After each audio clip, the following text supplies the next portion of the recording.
Amin amin ya rabbal alamin. Selanjutnya saya akan menyampaikan satu buah tausiah singkat yang yang akan saya sendiri sampaikan, yaitu dengan tema peristiwa agung di dalam bulan Rajab. Bismillahirrahmanirrahim. Allahumma shalli wa sallim ala sayyidina Muhammad wa ala ali sayyidina Muhammad. Miftahi babi rahmatillah adada ma fi ilmillah salatan wa salaman daimaini bidawami mulkillah. Rabbi shrah li sadri wa yassir li amri wa hlul 'uqdatam min lisani yafqahu qawli wa saddid lisani wa hadi qalbi bi jahin nabi sayyidina Muhammadin sallallahu alaihi wasallam. Amin.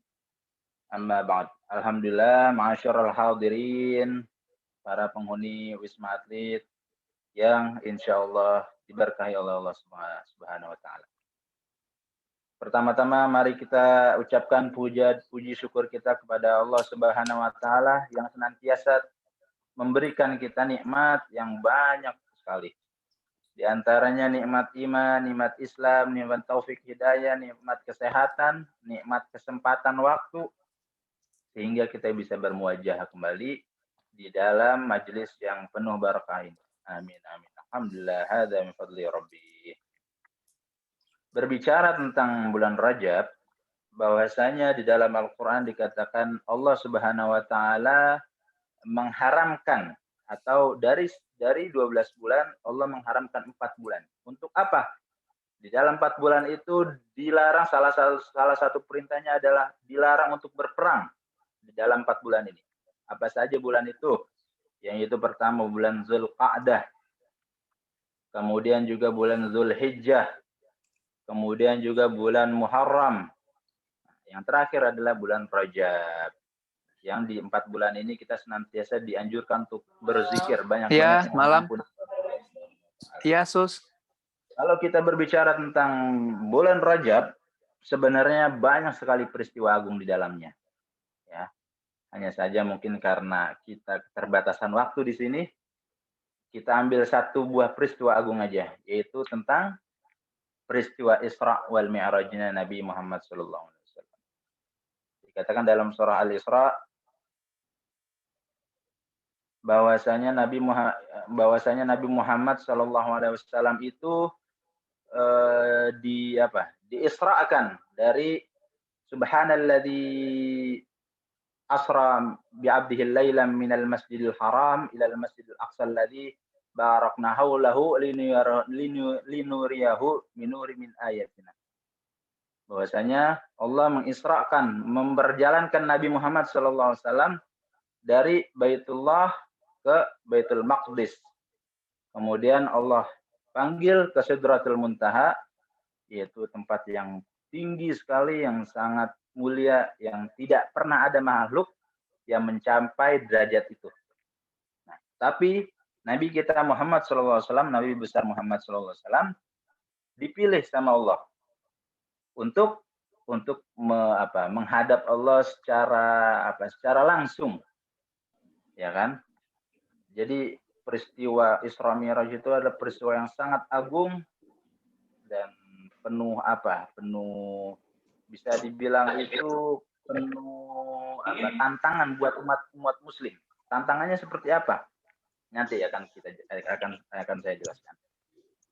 Bahwasanya Nabi Muhammad SAW pada saat itu dinamakan tahun Amul Huznin, atau dikatakan di dalam tarikh, di dalam sejarah, Nabi Muhammad itu pada saat itu mengalami kesedihan yang sangat sedih.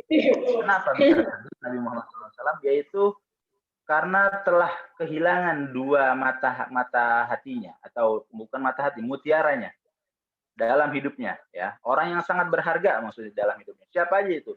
Pertama istrinya, Sayyidah Khadijah Al-Kubra. Yang kedua pamannya, Abu Thalib bin Abdul Muttalib. Jadi ketika Nabi Muhammad pada saat itu mengalami kesedihan yang sangat sedih, ditinggal oleh dua sosok yang sangat dicintai dalam hidupnya Rasulullah. Dua-duanya dipanggil oleh Allah. Sedih sekali Nabi Muhammad. Oleh karenanya Allah Subhanahu wa taala itu memberikan hadiah. Apa hadiahnya? Yaitu berupa diisrakannya Nabi Muhammad SAW untuk menghadap Allah Subhanahu wa taala. Jadi ada yang mengatakan juga bahwasanya peristiwa Isra Mi'raj itu adalah hadiah dari Allah karena Nabi Muhammad saat itu ditimpa kesedihan yang sangat-sangat sedih karena telah ditinggal oleh dua orang yang sangat ia cintai. Akhirnya Allah beri hadiah, Allah berangkatkan Nabi Muhammad SAW untuk menghadap Allah Subhanahu wa taala. Kalau kita runtut dari awal Nabi Muhammad berangkat dari Baitullah sampai Baitul Maqdis, itu sangat panjang sekali karena di setiap perjalanannya Nabi menemui tokoh-tokoh, yaitu nabi-nabi terdahulu. Kemudian juga Nabi singgah di tempat-tempat mulia di muka bumi, artinya tempat-tempat bersejarah. Jadi kalau kita kupas secara rinci, tentunya kita nggak akan cukup waktunya. Oke, artinya adalah bahwasanya ketika saat itu Rasulullah sangat sedih, kemudian Allah beri hadiah untuk Isra Mi'raj, ya kan? Apa perintahnya yang Rasulullah dapat setelah Isra Mi'raj itu? Yaitu perintah tentang mendirikan sholat, ya. Bahwasanya dikatakan di dalam tarikh An-Nabawiyah, ya, peristiwa Isra Mi'raj itu Nabi Muhammad mendapatkan perintah, yaitu perintah mendirikan sholat 5 waktu. Tapi nggak langsung 5 waktu. Awalnya Nabi Muhammad itu mendapat perintah 50 waktu, ya kan? Dalam sehari semalam. Ya kan? Ketika Nabi Muhammad turun dari langit ke-7, ke langit ke-6, ke langit terus sampai bawah, Nabi Muhammad bertemu nabi-nabi terdahulu, yaitu seperti seperti Nabi Isa dikatakan di dalam situ, ya kan. Kemudian Rasulullah mendapat masukan oleh nabi-nabi terdahulu. Ya Rasulullah, wahai Muhammad, apakah engkau yakin bahwasanya umat kamu akan mendapatkan tugas mendirikan sholat 50 waktu? Itu kalau dipikirin, ya, kalau difikirkan, apakah mungkin dalam sehari semalam umatmu bisa menjalankan 50 kali sholat gitu, katakan seperti itu. Sedangkan umat kamu itu kan ciri-cirinya itu umurnya pendek, ya kan, fisiknya tidak sekuat umat-umat Nabi terdahulu. Ya, memang benar, umat Nabi Muhammad ini umat yang paling pendek usianya, usia hidupnya, ya, dibanding umat-umat terdahulu. Umat-umat Nabi terdahulu, Nabi Soleh, ya enggak, itu sampai ratusan tahun gitu. Sedangkan Nabi Muhammad umatnya hanya antara 60 sampai 70 tahun usia hidupnya. Oleh karenanya, kalau kata Nabi Isa alaihissalam, apakah kamu mampu? Umat kamu kan mempunyai keterbatasan gitu, mempunyai kekurangan. Yakin nggak tuh mampu menjalankan 50 waktu? Apa dia nggak beraktivitas lain selain ibadah? Yang nggak seperti menjalankan kehidupan normal biasanya gitu. Akhirnya Rasulullah mendapat masukan seperti itu. Rasulullah menghadap ke Allah. Balik lagi, ya Allah, dengan penuh kasih sayangmu, aku memohon agar perintah sholat ini diringankan sedikit. Akhirnya diringankan sama Allah 40 waktu. Akhirnya Rasulullah bertemu kepada nabi-nabi yang lain, dapat masukan yang sama agar minta dikurangi lagi. Akhirnya Rasulullah menghadap Allah kembali, meminta lagi, memohon kepada Allah agar diberi keringanan lagi, sampai berkali-kali, dan pada sampai titik Rasulullah sudah malu menghadap lagi kepada Allah. Ya Allah, saya sudah malu nih menghadap engkau berkali-kali. Akhirnya dengan keputusan bahwasanya menjalankan sholat, mendirikan sholat hanya 5 waktu. Ya, dari 50 waktu dikorting jadi 5 waktu nih. Singkat ceritanya seperti itu. Tetapi ini yang dinamakan bahwasanya umatnya Nabi Muhammad SAW adalah umat yang paling beruntung. Walaupun usianya dikit, tapi istimewaannya umat Nabi Muhammad tidak dimiliki umat-umat Nabi lain.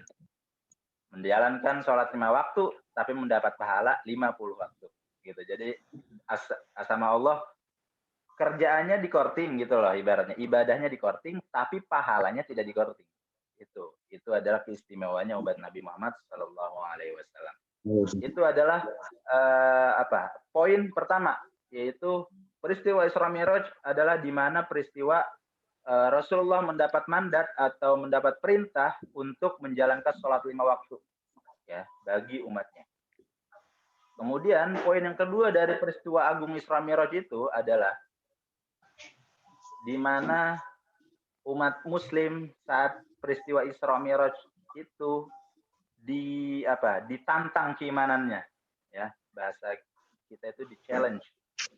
Challenge seperti apa? Nabi Muhammad dalam peristiwa Isra Mi'raj itu hanya menempuh perjalanan 1 malam saja.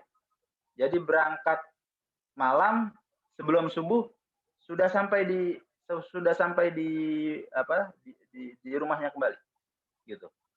Kemudian Rasulullah menceritakan kejadian Isra Mi'raj bahwasanya semalam saya telah diisrakan oleh Allah, setelah menghadap Allah, yang mendapat perintah untuk menjalankan sholat 5 waktu. Di depan para sahabatnya, di depan para umat Muslim saat itu. Apa reaksinya umat Muslim saat itu? Setengah umat Muslim saat itu tidak percaya bahwasanya Nabi Muhammad menjalankan Isra wal Mi'raj. Nauzubillah min dzalik. Karena apa? Karena secara akal itu tidak masuk akal. Sampai-sampai ada salah satu umatnya Nabi saat itu yang ada di peristiwa itu, ya Rasulullah, engkau menceritakan bahwasanya tadi malam engkau berangkat Isra Mi'raj, naik ke langit. Coba sekarang engkau angkat kaki kamu sebelah. Diangkat oleh Rasulullah. Coba angkat lagi sebelah lagi. Tidak bisa kan? Dua-duanya diangkat, mustahil gitu bisa diangkat dua-duanya kaki. Nah, akhirnya setelah ada salah satu umatnya yang mengkritisi sampai seperti itu mengakibatkan dampaknya adalah hampir setengah umat Muslim saat itu ingkar kepada peristiwa Isra Mi'raj. Bagaimana wahai Muhammad, engkau mengaku telah diangkat oleh Allah, Isra Mi'raj, telah diperjalankan dan diangkat oleh Allah menghadap Allah di langit ketujuh. Sedangkan kamu mengangkat 2 kaki kamu saja tidak bisa. Gimana mau naik langit gitu loh, secara akal. Karena statement itu sangat masuk akal, ya enggak? Akhirnya mengakibatkan setengah umat Muslim saat itu goncang imannya. Bingung, wah iya juga sih ya kalau misalnya seperti itu. Rasulullah bilang beliau semalam habis Isra Mi'raj, tetapi diangkat 2 kakinya aja nggak bisa. Wah, ini adalah kegoncangan iman saat itu. Akhirnya separuh umat Muslim murtad. Dan siapakah tokoh akhirnya yang pertama kali mempercayai dan membenarkan peristiwa Isra Mi'raj? Yaitu Sayyidina Abu Bakar As-Siddiq, yaitu sahabat Abu Bakar As-Siddiq. Makanya beliau diberi gelar As-Siddiq, orang yang dapat dipercaya, ya, yang benar, karena beliau adalah orang yang pertama membenarkan 100%, bukan 100% lagi, 1000% meyakini bahwasanya Nabi Muhammad benar-benar Isra Mi'raj, dipanggil oleh Allah dan menghadap Allah Subhanahu wa taala. Akhirnya umat Muslim yang tadinya ragu-ragu, yang setengah-setengah nih, percaya atau enggak, akhirnya kembali yakin karena ada pengakuan dari salah satu tokoh, yaitu Sayyidina Abu Bakar As-Siddiq, karena beliau orang yang berpengaruh pada saat itu dan sangat dipegang omongannya. Akhirnya orang-orang yang ragu berpegang kepada Abu Bakar As-Siddiq, akhirnya mempercayai bahwasanya Rasulullah telah Isra Mi'raj. Itu adalah 2 poin yang dapat kita ambil dari peristiwa agung ini, yaitu Isra wal Mi'raj. Yaitu pertama, Nabi Muhammad mendapat mandat untuk memerintahkan sholat 5 waktu, walaupun 5 waktu mengerjakannya, tapi pahalanya 50 waktu. Poin yang kedua, saat itu umat Muslim ditantang oleh Allah tentang keimanannya kepada Nabi Muhammad SAW. Kalau kita lihat secara rentan waktunya, peristiwa itu terjadi 14 abad yang lalu, ya enggak? 14 abad yang lalu mungkin tidak ada penjelasan ilmiah yang bisa menjelaskan bahwasanya orang bisa pergi ke langit. Belum ada mungkin saat itu ya. Tapi yang diminta sama Allah adalah kalau emang kalian percaya bahwasanya Nabi Muhammad itu Rasulullah, percaya semua apa yang dikatakan Muhammad. Itu yang diminta Allah sebenarnya, bahwasanya percaya sama Nabi Muhammad. Akhirnya 14 abad kemudian pada saat ini sains itu sedikit-sedikit mulai membuktikan bahwasanya manusia itu bisa pergi ke langit, ya kan, dengan berbagai riset, ya kan. Contohnya kalau kita sekarang terbang antara Jakarta ke Mekah, itu bisa menghabiskan 8 jam naik pesawat, ya enggak? Itu bisa masuk di akal gitu loh, dan bisa dibuktikan secara ilmiah, ya enggak? Nah kan, apalagi Nabi Muhammad ketika saat itu di Isra akan diberangkatkan dari Baitullah, dari Mekah ke Masjidil Aqsa Palestina.